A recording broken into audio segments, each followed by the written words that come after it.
Today, we were hit with some of the best news I could have imagined hearing. An Elden Ring movie has officially been announced. It's going to be distributed by A24. And the filmmaker Alex Garland is set to write and direct the project. Now, I want to let you guys know, if you've never heard of Alex Garland, he's somebody who creates movies that are definitely off the typical Hollywood beaten path. So I actually haven't seen his movie that most people consider his magnum opus Ex Machina, which is like a sci-fi twisty movie that I'm really excited to see. I'm definitely going to check it out in preparation for this. He's contributed to writing on classic movies like 28 Days Later and the upcoming 28 Years Later. And he created Annihilation, Civil War, Men, and Warfare, all of which I have seen, and all of which are very strange, smaller kind of indie movies. Some of them do have a decent sized budget, like a movie like Annihilation seems to have a pretty large budget with an actress, Natalie Portman, at the head. But the key takeaway here is that this is not a mainstream director. This is a director who does weird, dark, rated R content. Some of his endings are actually criticized for being a little bit too unappealing to mainstream audiences, and what that excites me so much about this project. I would consider him one of my favorite directors working today. It means that he's gonna get crazy. He's gonna get weird, like Elden Ring is. I mean, we have characters pulling barbed swords out of their body, decapitating themselves in Elden Ring, and he's a type of director who would not shy away from that. There's extremely gory and disturbing content in Annihilation, and we're going to be able to see that in the big screen. It's not going to be a PG-13 watered down piece of content. I'm 100% confident on that. A24 is also known for producing a lot of slightly off the main beaten path type of content as well. Typically, you know, movies like the X trilogy, these horror movies that are a little bit different, a little bit weird. They're typically known for less quantity and higher quality, although that's somewhat shifted in the recent years as they've been pushing to create more and more. However, I just can't imagine a better creator for an Elden Ring project. The world that Alex Garland created in movies like Annihilation, focusing around the shimmer, there's creatures that are hybrids between existing creatures, just like in Elden Ring and Dark Souls, where we see in that movie there's like shark alligators, there are bears that can mimic the screams of their victims. There's these like really cool, disturbing creatures, and I'm just so excited for him as somebody who's willing to delve into that, to bring this Elden Ring world to life. Now, Elden Ring as a game sold over 30 million copies worldwide. Obviously won Game of the Year. Now, Elden Ring obviously has a pretty high barrier to entry, being kind of a more challenging type of game to mainstream audiences. I know a lot of people personally that were like interested, but they weren't really willing to dive into something so huge, like 100-hour-long game that had such difficult bosses and enemies just from the start. There were people who bought the game and refunded it instantly.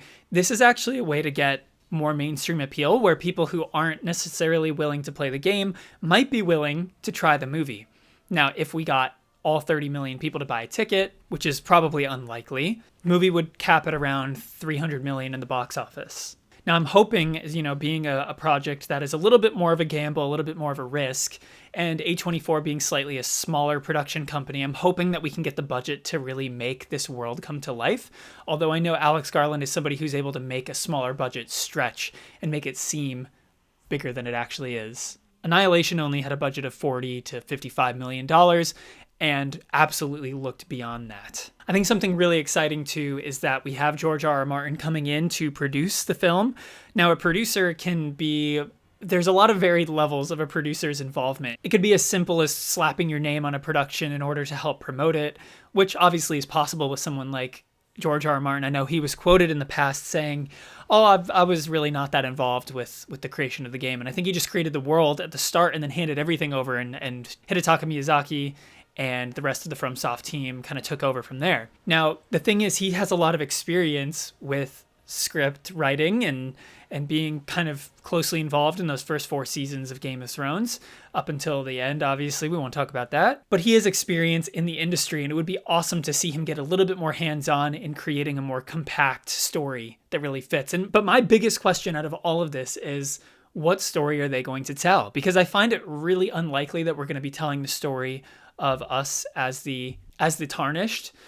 because we've all seen that story. We've seen our perspective of the story. I think what might be more interesting and more likely is that we focus in on a family or a few set of characters at some point before the events of the game. There's definitely enough content and grand scale here to build something beyond even one film. So it would be interesting to maybe see, a 2 or 3 part series if possible, but I'm expecting them to focus on the events leading up to the Shattering probably is the most likely thing, because that's where we haven't actually been told the story. We lived through the Tarnished experience, so why would we just retell that in that format? Now, I really just hope that, and I expect, I've listened to Alex Garland speak before. He's very articulate. He has this very strong vision, and he's actually worked on some video games in the past. So I'm hoping that he respects the audience, the characters in the world, and creates something that we would love. But I actually do hope that he doesn't just try to copy the game. I hope that we copy the world from the game, but we tell a story within it that we haven't really fully gotten into yet. And I hope that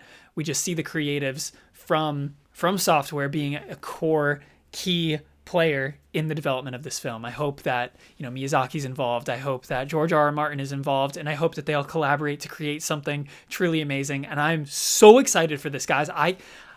Alex Garland, I would have listed him in my top 3 directors working today, up there with like Christopher Nolan and Damien Chazelle. And I cannot, when I saw the news, I just couldn't believe that they had picked probably the director I would have picked. Like, I think Robert Eggers could have been up there as somebody who can create these really stark, beautiful worlds after seeing The Northman and contrasting that with something like Nosferatu. I think he could really find that balance between beautiful and epic. But I think Alex Garland is probably even a better choice. I think he's the perfect choice for this with his past experiences, his abilities to stretch budgets, and his ability to just create rated R spectacle movies that really stick with you after the credits roll. Now, I will be following this because I'm actually just as much into movies as I am into games. I actually have a 3rd channel where I typically upload more of this type of content, but obviously this is an Elden Ring exclusive story. So of course I'm going to bring this to the Nightwalk 2 fans. Nightwalk 2 stocks are way up today. Oh my God. I actually haven't been this excited about gaming and movies in a long time. This is just huge. And I guess my dream is that this movie ends up becoming some sort of cultural event in the same way that Elden Ring did. Now I find that unlikely because if every single person that bought the game buys a ticket to see this movie, it still wouldn't be at that level of like cultural impact for movies, because I think it's about 100 million tickets sold to get to around 1 billion. But I think I could not have more confidence in the creative components of this. If I could stake all of my reputation on one movie being good, it would be probably the Batman 2, but then this one. But please let me know what you guys think down below. I'm going to be watching Ex Machina this week in preparation for all of this. I'll be following the news and maybe posting some updates as we go along with you guys. So excited. Let me know your thoughts down below. And yeah, peace.